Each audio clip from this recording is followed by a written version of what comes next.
സദസ്സിന് നമസ്കാരം. ബഹുമാനപ്പെട്ട അധ്യാപകരെ, പ്രിയ കൂട്ടുകാരെ, ആദ്യമായി എല്ലാവർക്കും എൻ്റെ സ്വാതന്ത്ര്യ ദിനാശംസകൾ. ഇന്ത്യക്കാരായ നമുക്കോരോരുത്തർക്കും സന്തോഷവും അഭിമാനവും നിറയുന്ന ഒരു സുദിനമാണ് ഇന്ന്.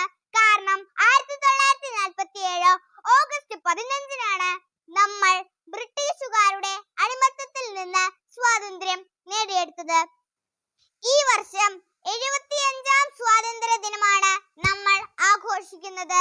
ഈ ദിനത്തിൽ നമ്മൾ ഇന്ത്യക്ക് വേണ്ടി അഹോരാത്രം പ്രയത്നിച്ച സമരനായകരായ മഹാത്മാഗാന്ധി, സുഭാഷ് ചന്ദ്രബോസ്, ഭഗത് സിംഗ് തുടങ്ങിയവരെയും ഇന്ത്യക്ക് വേണ്ടി ജീവത്യാഗം ചെയ്ത ധീരദേശാഭിമാനികളെയും അനുസ്മരിക്കുന്നു. നമ്മുടെ നാടിന്റെ ഐക്യവും അഖണ്ഡതയും കാത്തു സൂക്ഷിക്കേണ്ടത് കുട്ടികളായ നമ്മൾ ഓരോരുത്തരുടെയും കടമയാണ്.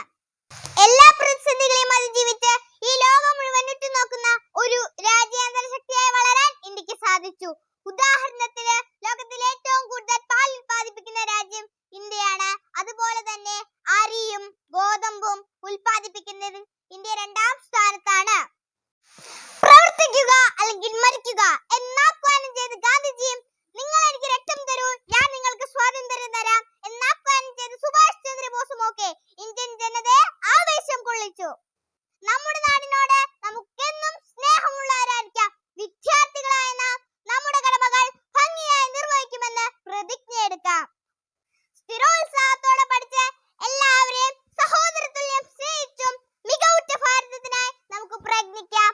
അങ്ങനെ സ്വാതന്ത്ര്യ സമര സേനാനികളുടെ സ്വപ്നങ്ങൾ നമുക്ക് സഫലമാക്കാം. ത്യാഗങ്ങൾ ചെയ്യാം നല്ലൊരു ഭാവിക്ക് വേണ്ടി. മഹാമാരികളെ തടുക്കുവാനും അതിന് മറികടക്കുവാനും നമ്മുടെ പ്രവർത്തനങ്ങൾക്ക് കഴിയട്ടെ എന്ന് ആശംസിച്ചുകൊണ്ട് എല്ലാവർക്കും ഒരിക്കൽ കൂടെ എൻ്റെ സ്വാതന്ത്ര്യ ദിനാശംസകൾ. നന്ദി.